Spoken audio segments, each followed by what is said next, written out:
Hello and welcome back to the channel, welcome back to the vlog, welcome back to summer in Cornwall. Blue skies, blue seas, there's a lot of people down. The traffic is slow, but it's moving. We're out foraging for fuel.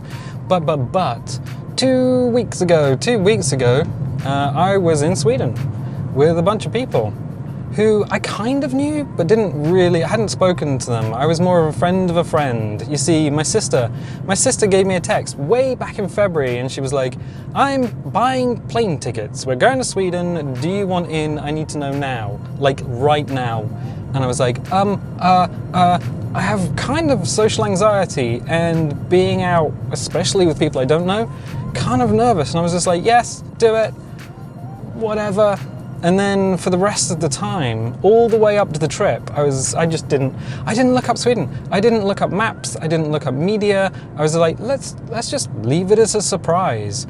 So turned up at the airport with my sister and her boyfriend, who I knew, and then met the other people who are all in a band. Well, most of them are in a band called the Sneak Easies. And the Sneak Easies are a ska band who come from Bristol.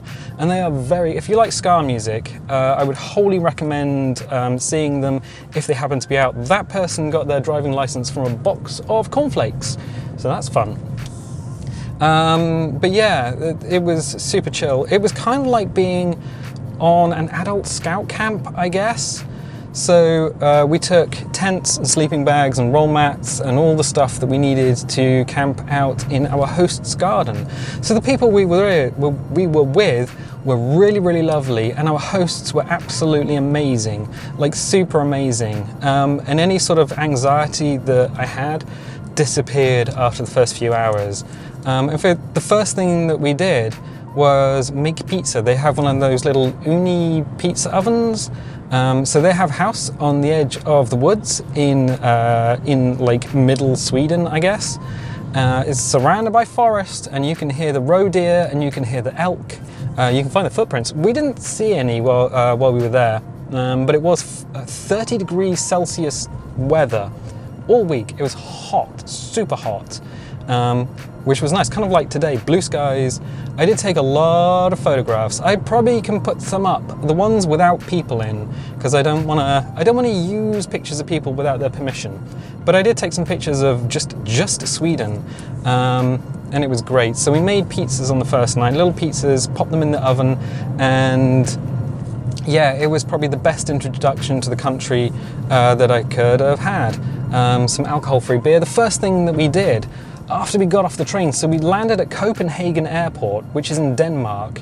And at Copenhagen Airport, what you do is you just purchase a ticket to Sweden. And we did, just from the machines. So we got our tickets, jumped on the train, which is super clean, super quiet, it's electric. And we sat next to somebody who turns out they were like a language specialist, like a language history specialist.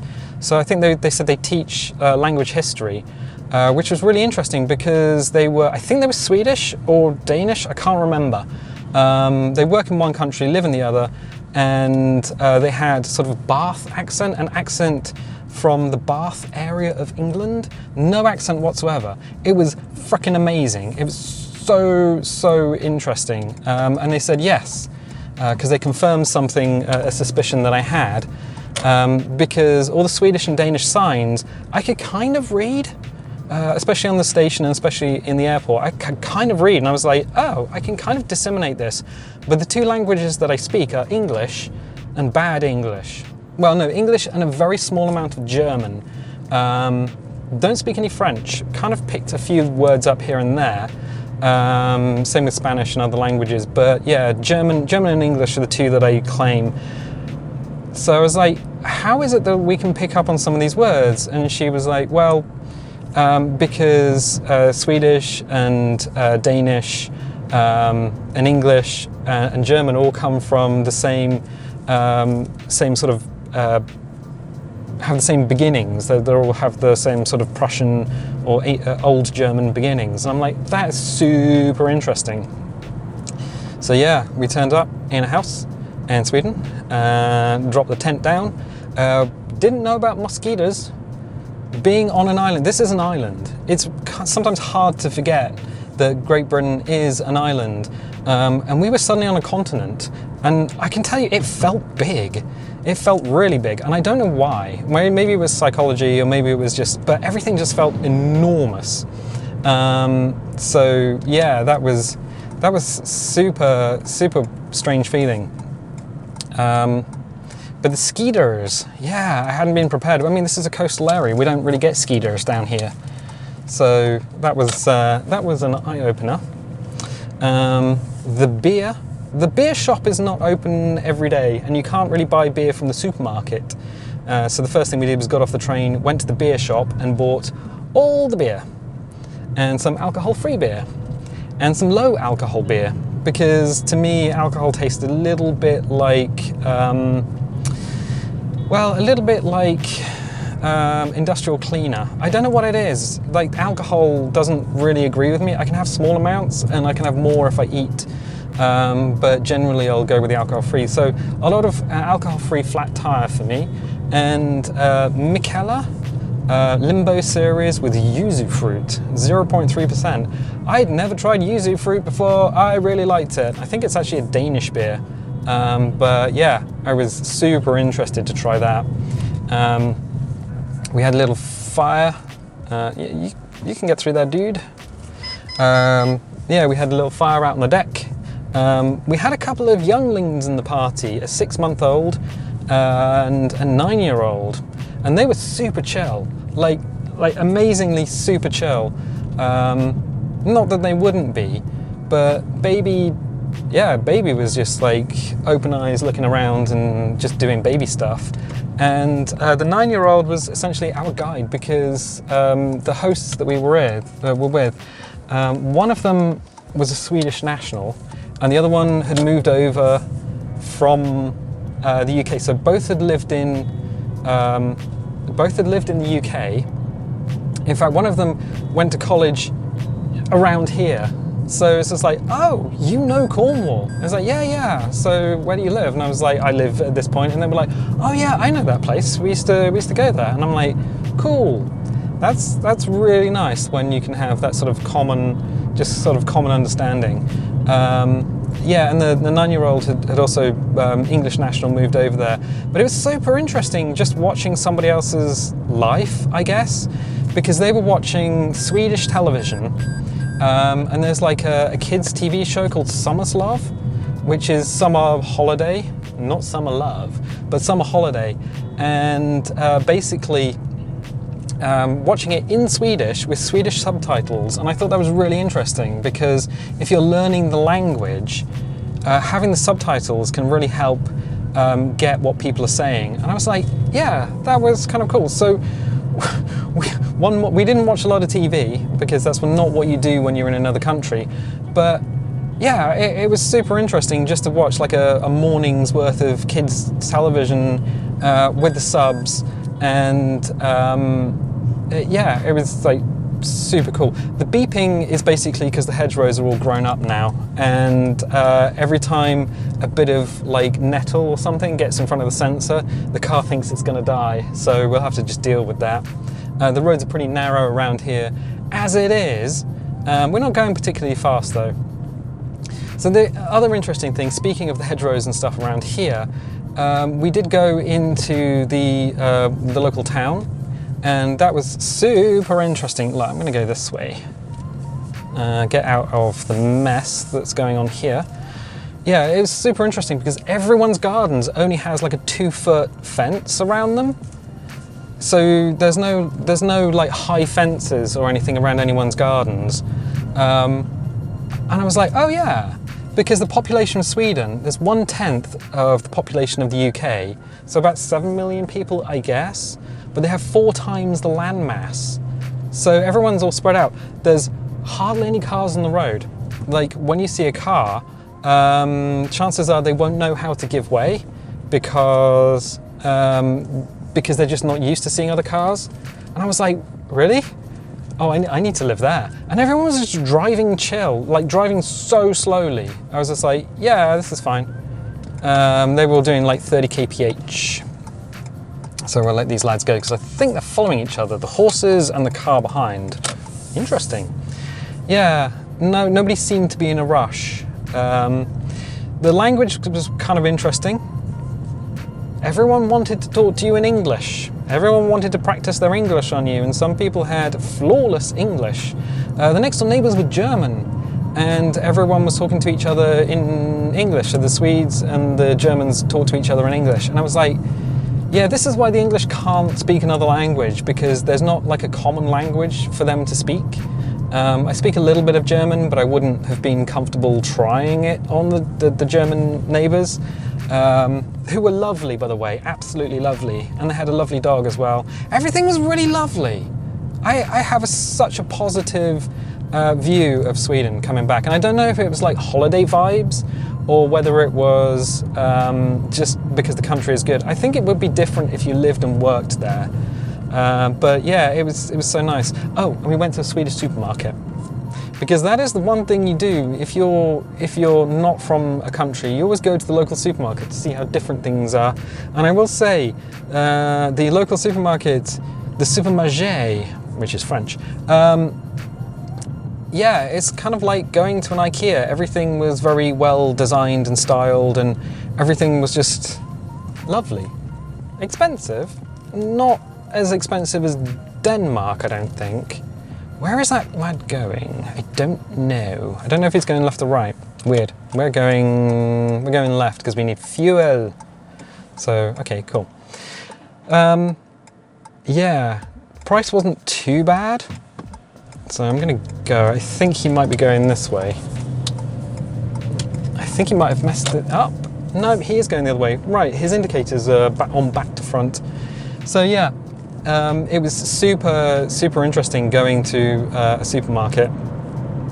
Again, you can pick up what things are if you know language. If you just look at the words and you go, oh yeah, that's fish. It's like, that's fine. I don't eat fish, but I did try it. I did try some haddock and some salmon. Not like a tiny bit, an actual, because if you're in a different country, you may as well try stuff. And I have the philosophy of like, there's a bunch of stuff that I don't like, but you gotta try it every now and again to remind yourself that you don't like it. Or maybe your tastes have changed. Maybe your opinion has changed of something in the years, weeks, months, days, hours, or seconds since you first formed that opinion. So I'm just like, yeah, I'll just give it a shot. I wouldn't say it was bad. I could probably live off it, but I wouldn't choose to eat fish. I think that's the way it was. And it was a little bit of mustard herring, which I do believe you can get from IKEA in the UK. The salmon, we had some ribs as well. Oh, we had Swedish meatballs, but the Swedish meatballs were made with elk. Didn't know that at the time, and I was just like, oh, all right, yeah, they were great, absolutely fine. Oh, and we were introduced to the concept of fika, which is coffee and cake.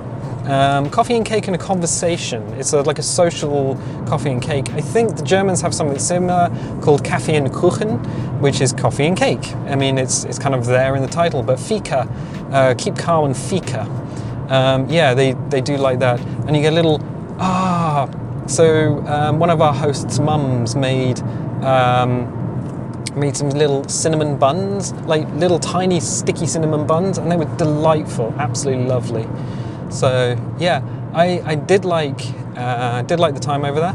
Loved all the little traditions. Midsummer is what we went to celebrate. So midsummer over there, I guess the sort of parallel for everyone else would be celebrating New Year's Eve. You don't celebrate the day, but you celebrate the eve. So the Friday, there was music and there was plenty of alcohol, and there was we had a little fire pit and everything out, and it was good. It was chill. It's a lot of alcohol. The Germans introduced us to flunkyball. Flunkyball is where you get two teams. You put a post in between them, so you get two lines, you put a beer in front of you, unopened, and then what you do is you take turns in throwing the ball at the post. One team, then the other team, then back again.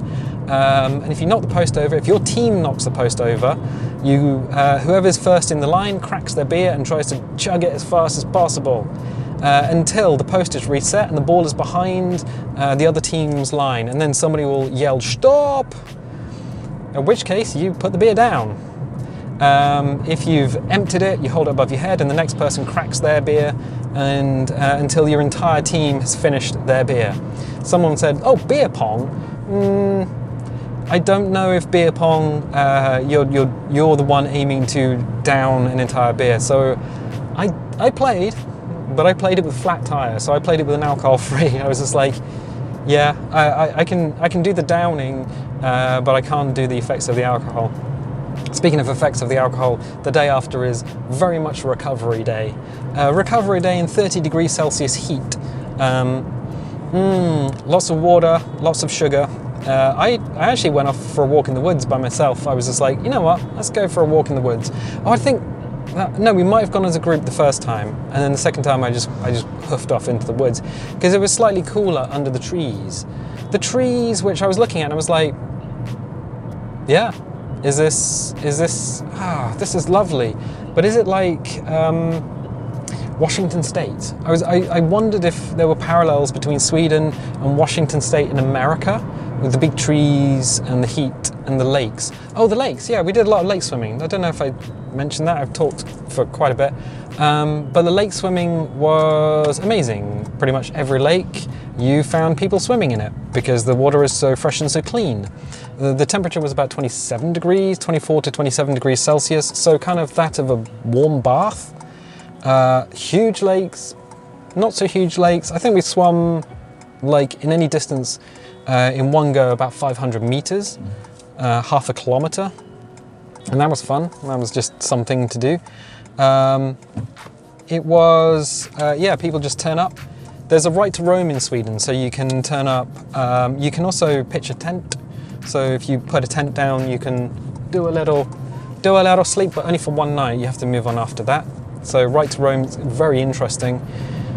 But yeah, the parallels, if you found a lake in the United Kingdom, you wouldn't be able to swim in it. It'd be full of dead bodies. So yeah, and somebody would just tell you off because people like getting in other people's business. But in Sweden, everyone was just content with sunbathing and minding their own stuff and just swimming in the lakes, which was beautiful, beautiful, beautiful. I gotta say, would you go again? Yes, I would. There's one place I do want to go and visit in Sweden, and there is a Swedish tank museum, because I'm all into tanks and I'm all into history, and I would love to go and visit that. But I would recommend if you are going to somewhere like that, go with a group of people who you can be chill with, and have a relaxing time. And that will be good. I think if you're on your own, it might be like visiting America on your own. There's a lot of open, and I think you would probably have. I think you need the people in order to make it a good time. So yeah, beautiful country, beautiful people. And I would wholly recommend a visit if you want a Scandinavian country. Denmark, a little bit more expensive. We had pizza in Denmark, but that's about as much as I can say, really. Good, well, we're nearly here. Fuel is about 10 pence cheaper at 188.9, so nearly £1.90, but that's what we need. So I'm gonna leave it there. If you like this, definitely leave a little like, leave a subscribe. If you want, click the little bell. If you don't want, don't click the little bell. The little bell will give you notifications or not, and I'll tell you what, I'll catch you next time.